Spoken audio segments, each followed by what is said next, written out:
I really had to start humbling myself to kind of hear the advice that I didn't want to hear. I do believe is it needs to make you be passionate. You need to get excited about if you have a why, if you got something that you want and you're searching for and you're looking for and you're chasing and you want to achieve it, like it's got to make you passionate.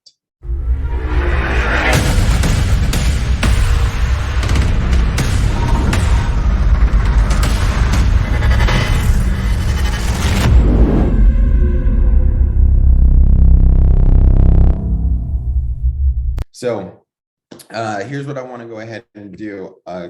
Mainly, Jim, you asked me to just kick off from where I left off on the national call.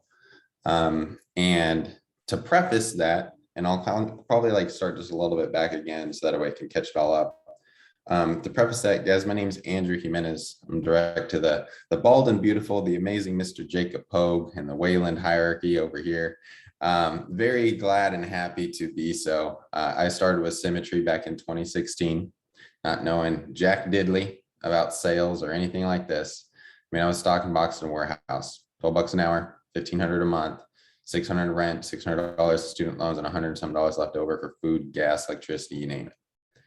And so fast forward, coming into Symmetry, I really wanted to just pay off my debt. Well, then fast forward again, I'm getting to the point where I'm going into my third conference. So I've been about almost a full year in Symmetry. I made 80 to 90 grand, paid off all my student loans, paid off 18 grand worth of total debt. I thought I had a pretty successful career year, yet I was walking into January and my birthday with less than $2,000 in my bank account. I was in a point where October, November, December, I just got complacent. I got lazy. I could pick up the phone and book 6 to 8 appointments very easily in 1 hour. And then I was like, I don't want to do this anymore. And then I got a call from Jacob.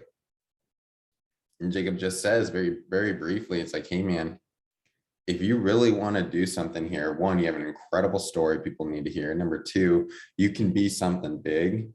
But he goes, Andrew, when I look at the numbers, really haven't done a whole lot for me to put you on stage. Heck, even earn an award. And he's like, if you want to get something more out of this business, you got to start doing something more. And so going back to the national call, that challenge moment that I had was I just got complacent, and my triumph moment that I had was I really had to start humbling myself to kind of hear the advice that I didn't want to hear. And so as I go through this, now that we're kind of caught up to that point, if you guys could for me, make sure you have a highlighter in hand. And I don't have a pen in front of me. Oh, here's one. And a pen. Okay, I'm very, very consistent with this because I think there's things that are said that the highlighter works to really signify a lifestyle quote or a one-liner, something that kind of locks in that you can kind of run with as a piece of like a value, right?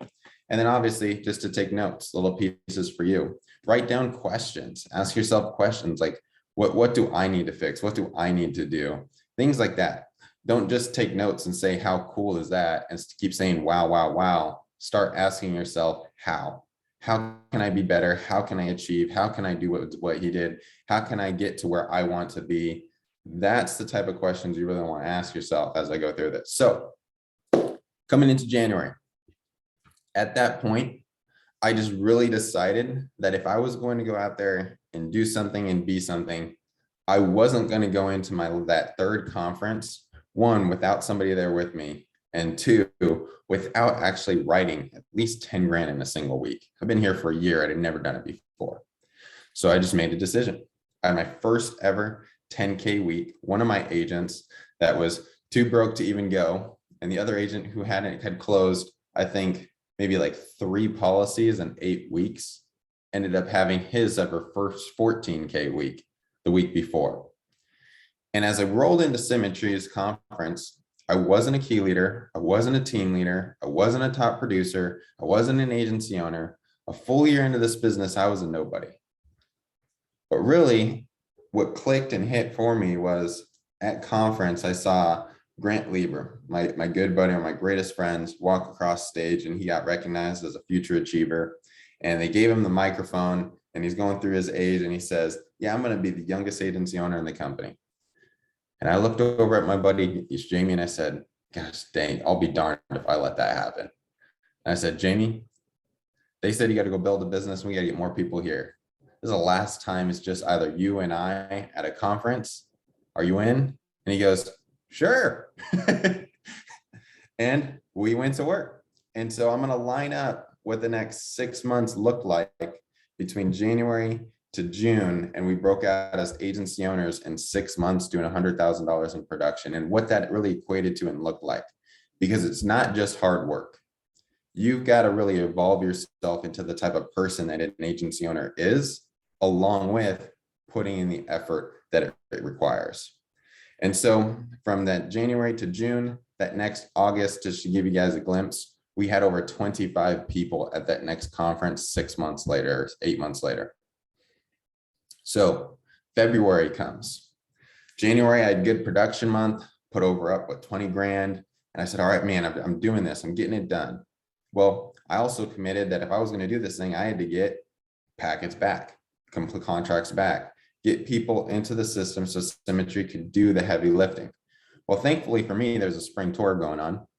And in February, Danny Young, Ashley Tarr, Brian Pope, all these people were coming out. Now, we were starting to cruise at that point. I hit my first month, the key leader. We had 0 new writers, but I did do my 20 packets. Every month I did 20 received, by the way, just so you know.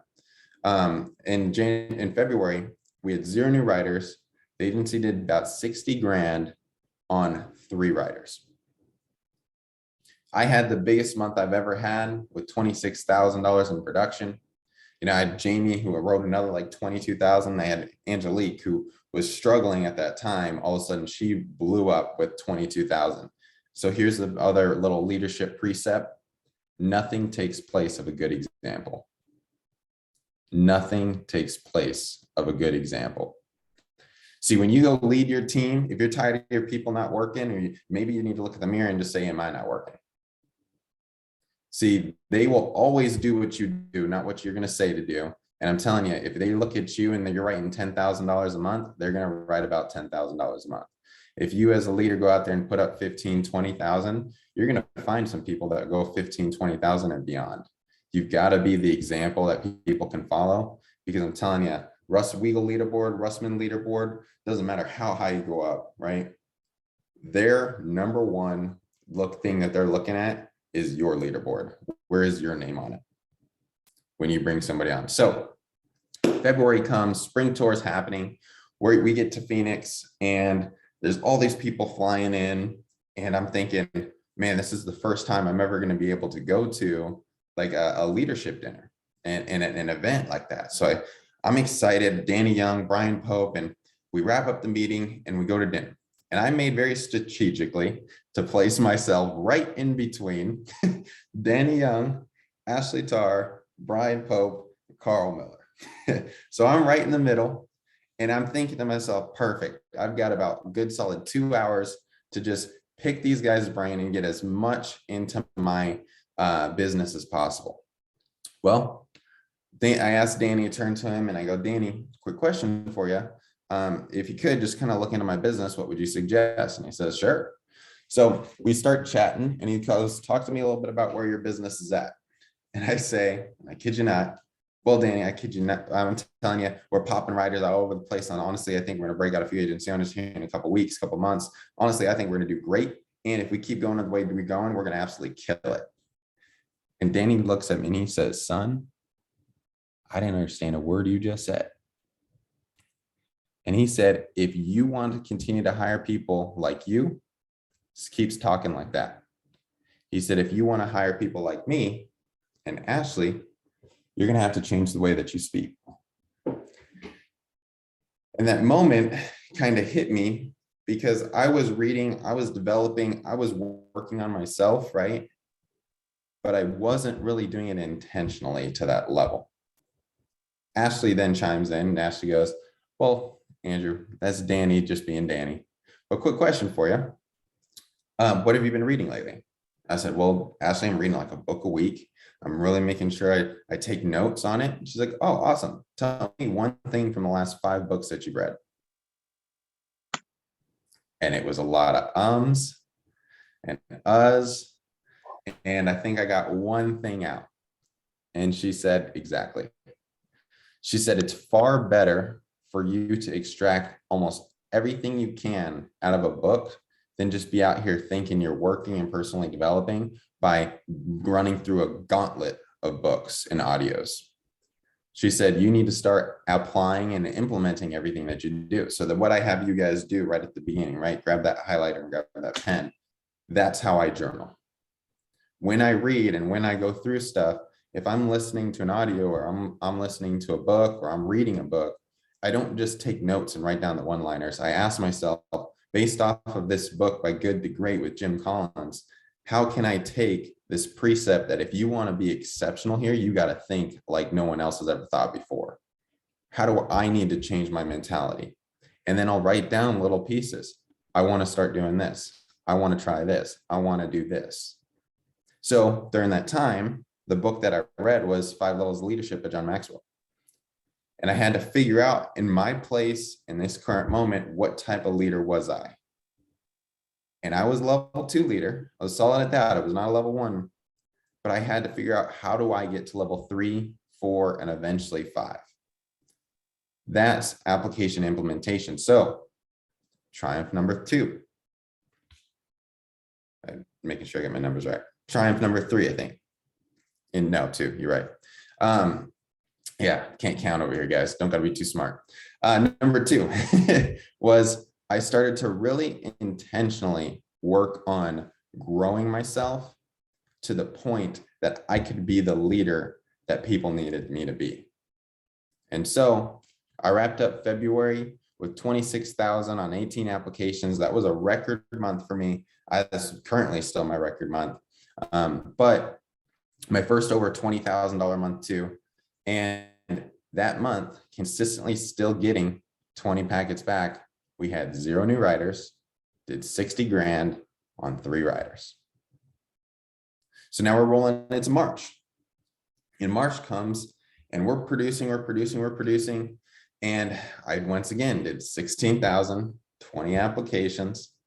And here's what the agency started doing. 0 new riders, $52,000 in production, 3 riders total. And I'm thinking in my head, man, is this even working? But once again, Jacob, Ryan, Marshall, they told me when it comes to cold market recruiting, when it comes to doing the process, don't pick up your head for a minimum of 90 days. And when you do, just take a peek who's behind you and keep going forward. See, at that moment, the challenge that I had was, man, is this working? I've spent all this money in recruiting. I'm doing all this production. I feel like I'm working really hard, but I haven't seen any recruiting results yet. Well, then came April. April comes around, and I kid you not, once again, $15,000 in my own production. We had 4 new riders hit that month. The team did $70,000 in production. And all of a sudden, I started thinking, man, this is going to start working well. And then I personally hit a wall.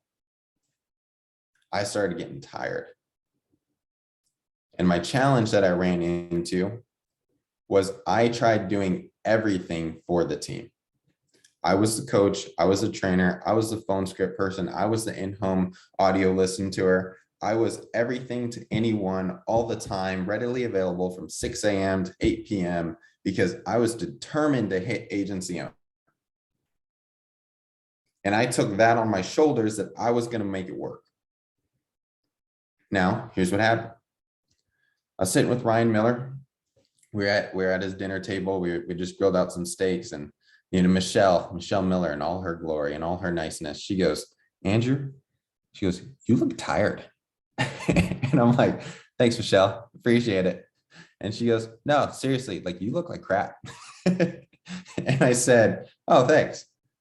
And Ryan said, hey, man, just talk to me. Why do you feel like you might be tired right now? I'm like, I don't know. I just feel like I'm doing it all and it is working. but man, it just feels like I'm running myself ragged.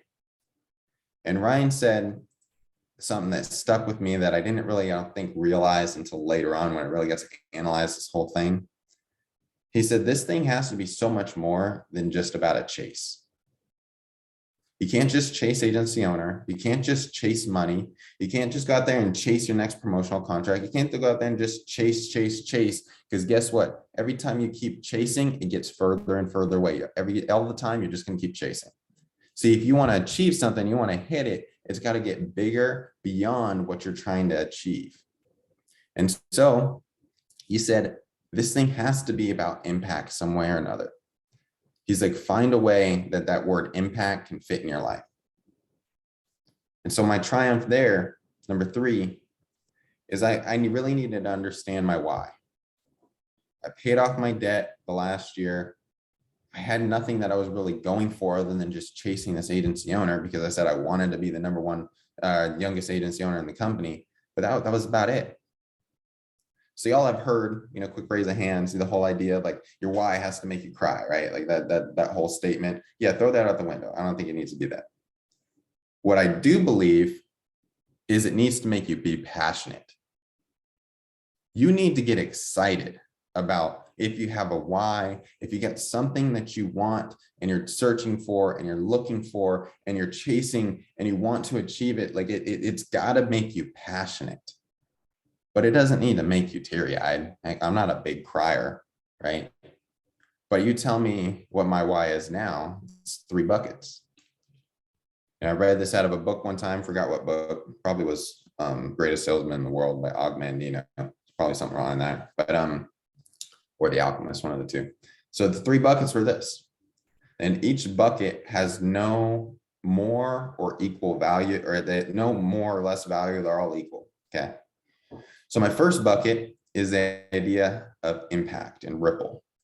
One of my dreams is for one day someone to text me, call me, let me know that I impacted their life at a level that, maybe it was like a luncheon or a Zoom call, or I was traveling somewhere and talking with someone, and I impacted them to a level that maybe that individual goes on to be like a Nelson Mandela level leader.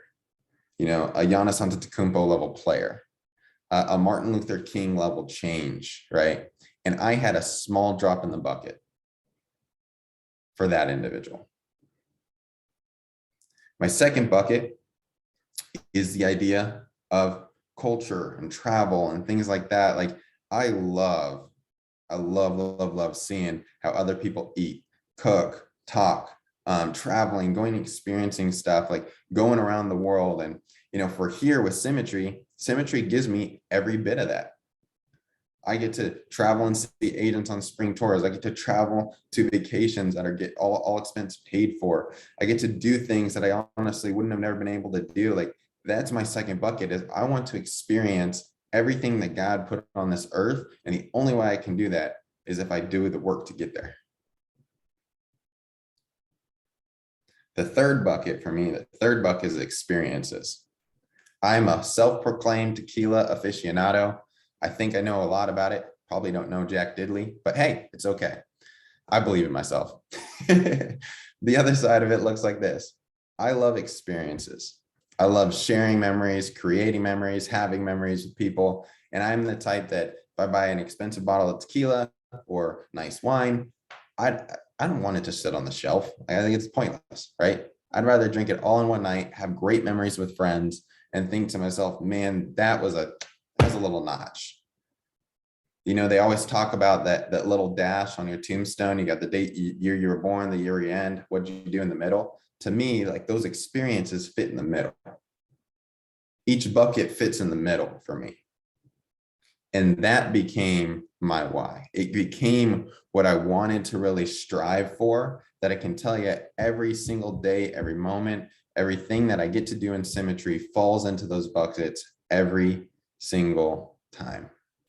Jim mentioned that, yep, we just keep it easy, pal around, have a good time, call each other, go to Cancun, relax. Like it's experiences and memories and these events and these places that you get to go to that Symmetry can provide just so much for you if you put in the work to actually achieve it. And so April wraps up. I'm revitalized. I know what I want to achieve. And then here's what I want to say one more time. I told it in the book. Edward Pritchett, my first conference ever, he said, you're going to get tired. He said, you're going to get tired and you're going to get burnt out. And he said, when that happens, make sure that you have a foundation, a group that you can strive with and lean on. And what did I have? I had Ryan Miller. I had Grant Lieber. I had Jacob Pogue. I had Marshall Whalen. That when I hit that moment of the facade that I was this tired, right? Because once again, I think a fresh start is not a place, it's a mindset. When I gave myself this thought process that, oh man, I'm tired. No, I just had to get re-energized. I had to get remotivated, and it clicked. And see, May came. In May, we didn't have 4 new riders, we had 5. And we had 9 riders, I think, by this time. And we're cruising, we're hitting numbers. We had $80,000 worth of production. April was 70, May was 80. And in June, we qualified with the last number, the last promotion, blowing it off the doors with 100 grand in production on 12 riders. And here's what I really want to say about that. Do not inch across the finish line. Sometimes it happens. We get it. Sometimes you did everything you did. Les Brown says, if all you can do is all you can do, then all you can do is good enough, right? If you left it all out on the table, then you did what you needed to do.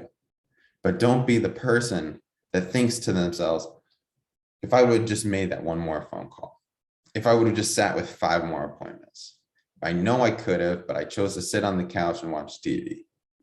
Don't be that in person. Fight for what you want. Fight for what you want to achieve. Fight for who you want to provide for. Fight for that idea, that lifestyle that you know that you've always wanted because you honestly feel like you deserve it. That's what you got to try for. And so when we hit that in June, it was like a huge just firework explosion in myself that I could actually achieve something I put myself to and said I was going to charge towards it, that I was a business owner, that I could actually do something that was just beyond me going out there and producing. And so once again, 8 months later, we had our next conference. We had 25 people at that conference. And here's how everything has really played out. There are tons more stories I could tell, but in essence time, I'm really just going to leave it to just the agency owner run here. We ended up finishing off that year with 1.1 million, just crossing over that $1 million mark and hitting that next milestone and that achievement. We won a Symmetry Impact Player Award. I think we grew by 400% that year. It was effort mixed with just insanity up here, just desire, right? And belief that it would and will happen. And so I'll pause there. Jim, Melissa, Alex, if you guys got anything you want to add, or I'll just keep going with small little tidbits.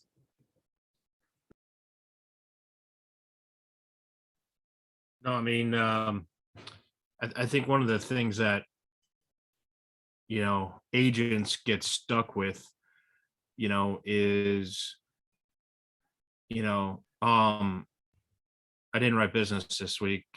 I didn't write business the next week, but yet they don't want to reach out for help.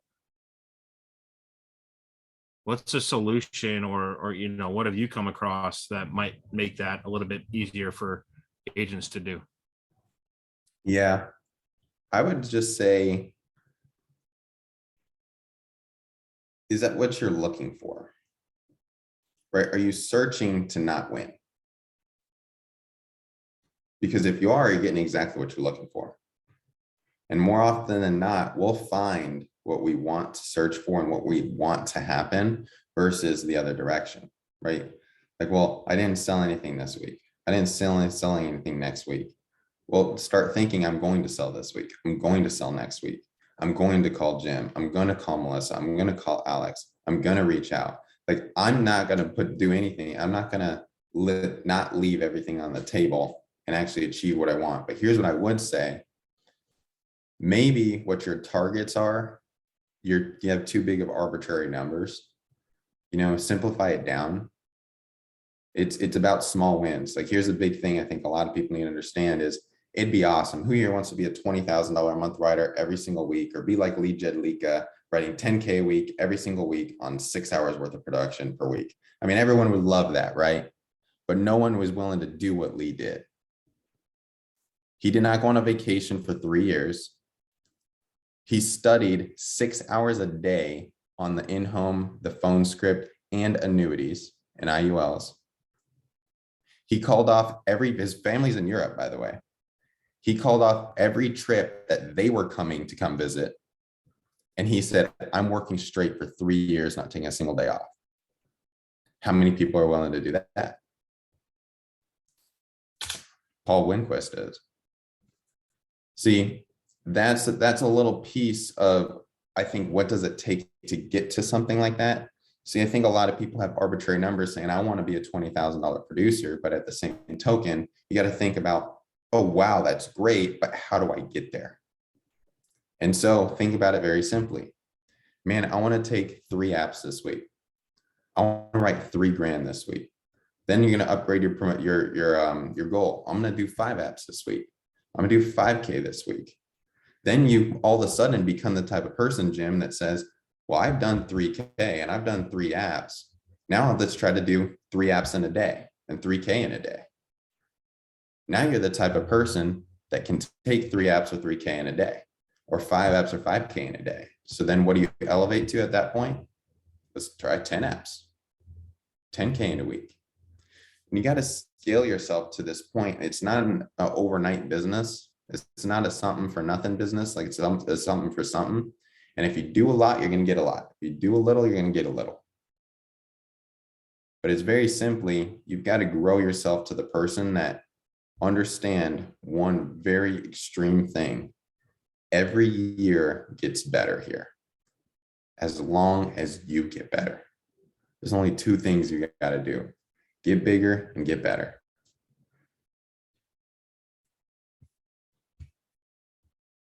Yeah, 100%. Anybody else with the last final question? Alex, Karen, Kevin?